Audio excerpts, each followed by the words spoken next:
Good morning. Good morning, Internet land. Good morning, everybody. We're just going to give a moment for Instagram to catch up. And then when it does, we will go live everywhere. So just give one moment for that to happen. Here we go. All right. Okay, looks like we are live everywhere. So, good morning, everybody, and welcome to another episode of DIY Wellness, episode number 63. I'm your host, Brian Hogan, a life coach, filmmaker, and clinical therapist, and founder of the S.H.I.F.T model. S.H.I.F.T stands for Somatic Holistic Internal Family Transcendence. It's a blend of polyvagal theory, like nervous system regulation and internal family systems parts work. That allows us to meet the parts of ourselves that are struggling with grace while regulated and feeling safe so that things can come up, things can heal, and things can move through us. It's an energetic practice. Anyway, that's not what today's episode is about. Today, I want to talk to you guys about letting the force guide your life, which I guess is also an energetic practice. So it's somewhat related. And we're going to do a S.H.I.F.T model practice at the end that'll help the parts of us that would rather steer our lives than trust the still small voice inside that is actually the best guidance system that we have. So today I really want to talk about that, letting the force guide your life and what that means exactly. And it's really a tough sort of pill for us in the Western world to swallow, this idea that there's a force that can guide our lives, because it's like, what? That's Star Wars. Come on. Like, that's got to be fiction because we saw it first in fiction. But the truth is, it's not fiction. I've experienced it myself. I've seen it around me. I see it as evidence in the benevolence of nature everywhere, all the time, for every other species and other creature but humanity, that the force is guiding our lives. There's ancient wisdom around this called the Tao. The Tao Te Ching is a book written by a guy named Lao Tzu, which stands for like laughing child or something like that. And he's just this like joyful old ancient ascended master sage. And he wrote the Tao Te Ching, which is all about this wisdom of following the flow, following the energy of what wants to happen. In Aboriginal cultures, they talk about what wants to happen in a place called the every when. It's like all time converges into this moment now, and it's a place where we can be met with whatever our expectations bring forward for us. This is not about manifestation in some sort of magical way. It's about understanding that there is a benevolent guiding force out there that wants what's best for us. And it's a continuous aspect of our being. It's a co-creative aspect with us. It's not against us. We're not trying to win its approval. We don't have to white knuckle a certain frequency to get it to be pleased with us. It's nothing like that. It's a joyful, continuous aspect of our nature trying to steer us because it is us and wants what's best for us. Okay, I know that's so much, right? But we've been born into a culture that makes you sort of choose religion or choose science, and there's this sort of new sort of group in the middle choosing spirituality and saying science and religion don't have to be in competition. There's a middle way. There's a way that says that there's something true to what religions are sort of co-opting and turning into this rule-bound, dogmatic, fundamental, crazy thing. There's some truth underneath it. Love your neighbor as yourself, love one another, follow the Tao, follow the flow. There's some truth in that. And then science, over here in science, this has a lot of truth too. So much truth to it, but it's not everything. It's not quite everything. As science goes along, it may more and more validate this middle way, which is already starting to happen with the study of noetic science and study of consciousness and all kinds of other things, even epigenetics, which sort of is validating generational trauma that can get passed down energetically through genes, through generations. So there's wild stuff happening, being validated all the time about this new sort of spiritual way that isn't rule bound, that isn't fundamental, but that isn't limited by what we already know from science. That's where it takes faith. Faith comes in, not because science can't eventually get there, but because those of us who want to try to walk by faith, who want to live and find this new way that's beyond human perception, that's beyond the way the mind thinks, we have to have faith. We have to have faith to believe that it's out there and then aim our lives toward it and then allow it to steer us. So it does start with some faith, but not the faith of rules and religion and that kind of faith that co-opts us and says, walk away from yourself and instead have faith in this. This type of faith is actually having faith in the deep, truest aspect of your own nature. So we're talking about having faith in yourself, understanding that yourself is you and the world around you and the environment in which you find yourself, and having faith in that, faith that that can support you the same way that it supports every other species on the planet. Think about this. There isn't any other animal or plant out there that wonders feverishly where its next meal is going to come from. It just finds its nourishment embedded in the environment in which it finds itself. That's true for all species all the time across the planet, including us, but we don't realize that it's true for us because we've built systems that obscure it. So now we have two things we've got to do in this time, in this temporal moment. We have to realign our internal system. That's where the shift practices come in, so that we can be more connected to this force that wants to steer our lives, but not through force. I'm calling it the force, but it doesn't use force. It uses coaxing, yearning, longing, desire to bring us forward toward our best lives and towards what we want. So we've got to work with that internal system. We also have to, and this can't be unsaid, work with the external systems. We have to dismantle these systems that aren't working, which are a fractal reflection of our internal system that hasn't been working for as long as this culture's been had us bound in this sort of domesticated ritual of capitalism, and there's only one way forward, and you have to get the right answer and the best answer, and otherwise you should be ashamed of yourself. That whole way of thinking and being in culture is falling away. It's falling apart. And we're seeing it for what it is a lot more, which is not the truth, not totally accurate. Sometimes we find it hard to believe that we are worthy and that we are whole and that we are fundamentally good, loving beings. But more and more, we're recognizing that that's closer to the truth than this other idea that we're like desperately sinful and totally fallen and have no virtue of our own. Like that's such an outdated way of thinking. The God who loves us fully for all of what we are and all of who we are. And we're not falling short. We're just misguided a little bit. And so we have to get back on track with the way all of the other species sort of interact with this environment, which is faithfully and with surrender and without sort of second guessing what life is presenting to them. It's a little nuanced for us because we do need to second guess the systems being presented to us, but we don't need to second guess the minutia of our moment to moment life experience. That's for us to be guided by, for us to support and be supported by. And then as we look to the larger systems and say, where can this be changed? Because wow, this is not a reflection of my internal healing system anymore. So let me make the outer reflection. Let me polish that one up too. And that's what happens. The more we heal, the more we want to reflect that healing outward and polish the external reality too. So they go hand in hand. It's like there's this inscription that was written above the tomb of Hermes that says, as above, so below, as within, so without. This is what it's talking about. Like as you reorganize around your own inner wizard, your own force, your own self with a capital S, you will start to be able to see ways to organize the external reality around our own collective inner wizard, our own collective values, our own collective self with a capital S. And it all becomes clearer the more and more we get into it, the more and more we lean into the feelings, not emotions, but the feelings, the sensational reality of things that feel like freedom and opening and beckoning, which is like, yes, follow me, follow this, versus the things that feel like dread, like closing, like weight down. Not necessarily fear or anxiety, because you can have fear and still know that something is opening your heart and you go in that direction. I'm talking about something different than fear, this sort of dread, this like, oh, this is wrong for me, this sort of embedded misery feeling.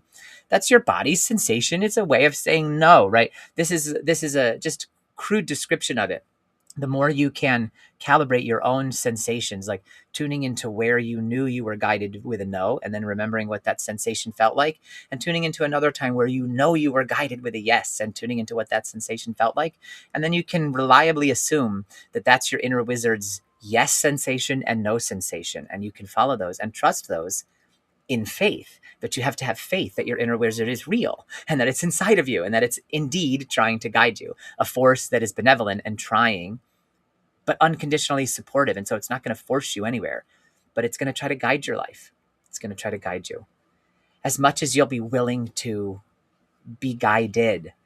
So there's some key ingredients to allowing the force to steer your life. One of them is like really intensely want stuff. And it doesn't mean in a capitalist way or in some greedy way. It just means like, get honest about what you want. You know, if you want more space in your home, say so. If you want more security by having a higher number in the bank account, admit that. There's nothing wrong with what you want. Sometimes the way we try to go about getting what we want can cause friction because it's competitive and dog eat dog, and all of those are illusions and they're not necessary. But being honest fully about what you want and embracing that as true for you and okay to want is the first step. And once you do that, then you kind of like focus on it, focus on the joy of what it would be like to have the thing that you want, and then fully let it go. Like go limp. You know what I mean? After that, it's like surrender. Like in nature, an animal that's being attacked, if it can't get away, it'll just go limp and play dead in the hopes that the attacking animal will decide that it's done with it now because it's dead and it's fine. And it doesn't always work, because sometimes the attacking animal wants it for food, but other times it's a different reason, or the animal is like pursues you based on your emotion. And so when you play dead, you actually can save yourself and get out of the situation.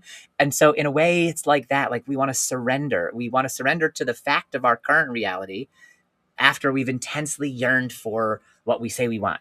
Yeah, allow yourself to want, and then just like drop the need for it to happen at all, and then let the force guide you.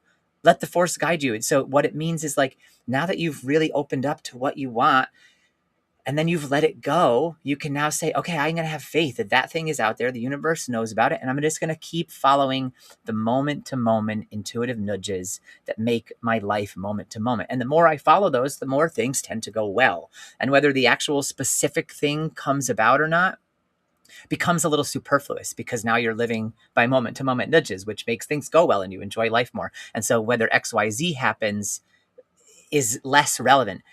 The thing is, in my experience, the more I practice this way of being and truly can allow myself to surrender, and then truly can notice and be embracing desires that are in line with my deepest integrity, that I'm being true to who I am, but not pulled around by cultures like, oh, what does culture say I should desire? And once I can get past those and really tune into what it is for me, what is my truth? What are the desires I was born with? What are the desires I've longed for since I was childlike still? And tune into those. And the more I do that, the more I do this sort of practice with integrity, within my own integrity, is what I mean. It's not about like lying or not. It's about like maybe it is about lying to yourself, like noticing what's true for you and what is at the deepest core true for you, and then embracing that and tuning into that, and then letting it go. So getting intense about it, and then getting yourself into a joyful place where you're just hanging out and you don't need it to happen. And then it starts to happen. And if it doesn't, it doesn't matter, because now you're in a joyful place. So this is the beauty of letting the force guide your life. It's not a manifestation practice to get stuff.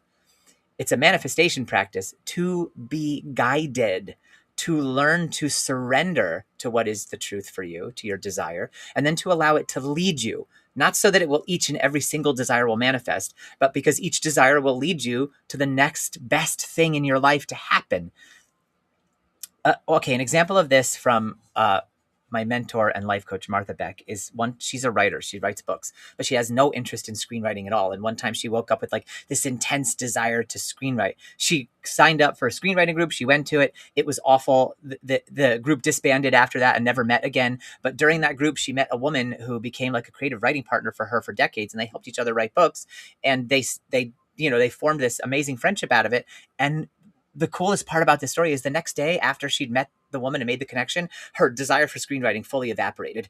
But she followed it in that moment, and it led her to this connection, and then it evaporated. So she didn't actually stop and say, is it logical to suddenly want screenwriting? Is it in my larger trajectory and framework for the plan I had for my doesn't matter. She just followed it, followed the desire, followed the nudge. Trust, it's faith, and you see where you go. You just see what happens, and you'll start to see that as you allow the force to guide you, you end up in places that you couldn't have predicted, but they feel just exactly right for you. Like, I've been trying to live this way since I had my sort of initial awakening in 2012, but I've been earnestly living this way since 2017, when I left California and came back to Connecticut to pursue a film degree. And I had no idea that was going to lead me to end up becoming a therapist also, and to doing a web series in an independent fashion, and creating a camp for kids, and like all these other things that are now happening that are super exciting to me, that they were not in my plan, right? but I'm following the desires now, and they're leading me to a place that's making things go well, and that's good for me, and that's sparking the things that are passion, that are joy, that are meaning, that have been held desires since I was a kid, and they're all coming back around. But it's not how I thought it should look. And if I'd stayed attached to how I thought it should look, I wouldn't have access to the joy now that I do with how it does look. So intense desire, total surrender, and have fun. Just have fun experimenting with saying yes to the illogical sensation that seems to beckon you to adventure, instead of saying no because it's not logical and culture told me to. And then just see what happens. So what I'd like to do for just a few minutes here is a couple quick rounds of tapping, just to, it's normal if resistance is coming up around this, because it's like, who are we to try to move into the energy of abundance when so much scarcity exists and there's so much violence and stuff everywhere? But the thing is this, like, if you are in a place where you have the ability to experience joy and peace and happiness, then you must. It is a cultural imperative to do so, because then you are adding joy and peace and prosperity to the world. And you, from that place of joy and peace and prosperity, can ripple outward and you can share. But if you cut it off from yourself, then you're no good to anybody. So let's get into the river of the Tao and the flow and embrace joy, embrace what we deserve to live in peace. And remember, you can start tapping on the side of your hand if you're familiar with this. And just remember that shift practices are eyes open and repeat after me. So you don't have to worry about knowing the tapping points, and you don't have to worry about what to say. That said, if you know the tapping points and you want to close your eyes, feel free. You can't do this wrong. And if anything I say doesn't totally ring the chime of truth for you, then switch it in real time to words that do, because the trauma healing formula is safety plus truth plus a compassionate witness. The safety is created by the tapping, the truth by our words, and we here together as this community are the compassionate witnesses. So even though parts of me resist this idea that I'm allowed to live in joy, I accept the parts that resist. Even though it feels intriguing, this idea, it also sort of makes me feel funny, like I'm doing something wrong. I accept that too. Even though there's a part of me that really wants this to be the truth, there are skeptical parts that go, too easy. And I accept all of this complexity. Top of the head. My parts don't know. Eyebrow. There are things I desire. Side of the eye. Sometimes I hold them back. Under the eye. Sometimes they feel wrong or outrageous or improbable or inappropriate. Under the nose. And I'm starting to see the difference between my true desires and my culturally installed desires. Neither are bad or wrong, they just are. I'm just noticing. And I'm noticing with a willingness to tune in to the deepest core yearnings of my being, to whatever degree my system will allow. Okay, stop tapping here and place your hands over your heart. And you can close your eyes if that feels safe, or just cast them down. And take a nice, slow, deep breath in through your nose and a long, slow exhale through pursed lips like this.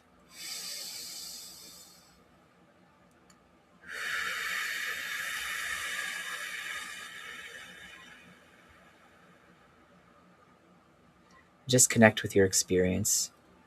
Parts of you that really want it to be true, that you can embrace joy, you can embrace desire, and you can find your way with it.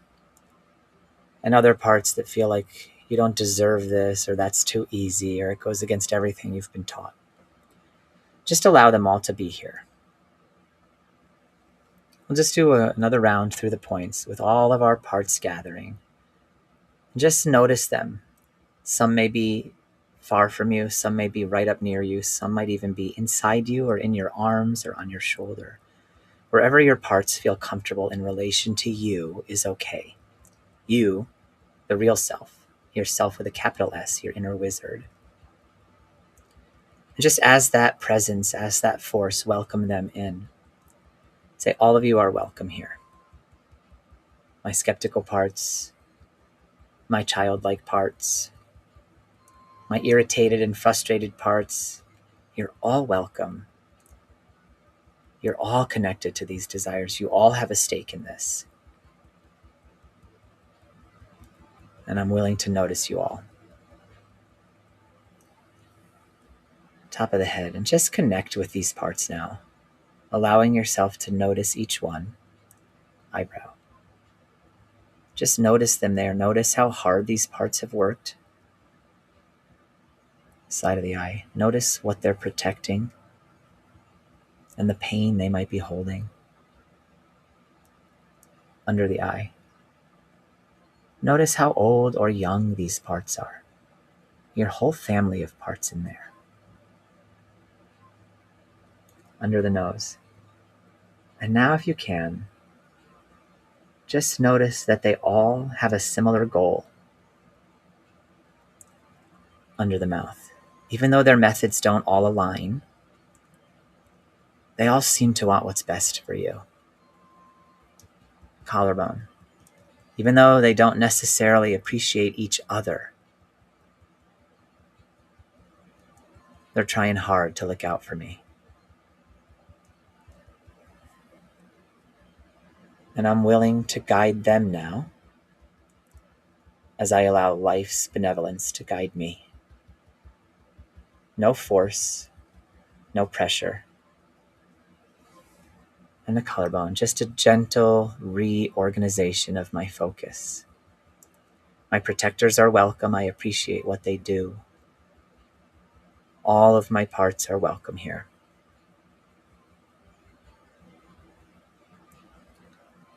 Just take a moment now and place your hand on your heart, and you can stop tapping and allow your eyes to close or cast down.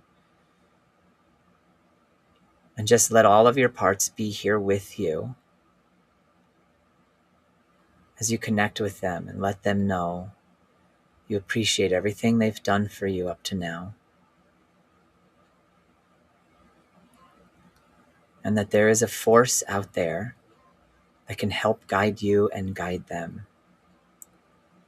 The benevolent force of yourself, your inner wizard. They don't have to believe.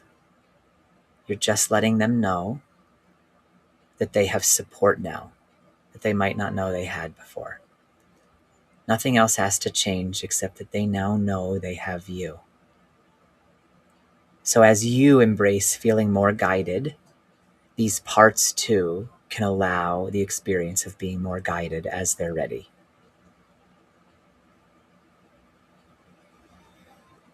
When you're ready, you can open your eyes.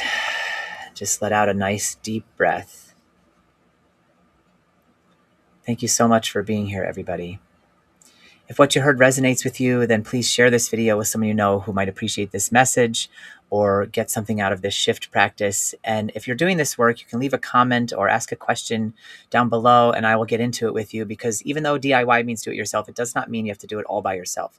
So I will be here again next week at Tuesday morning, 8:30 a.m. Eastern Time. Until then, keep taking personal growth into your own hands. Much love, everybody. I trust you, humanity.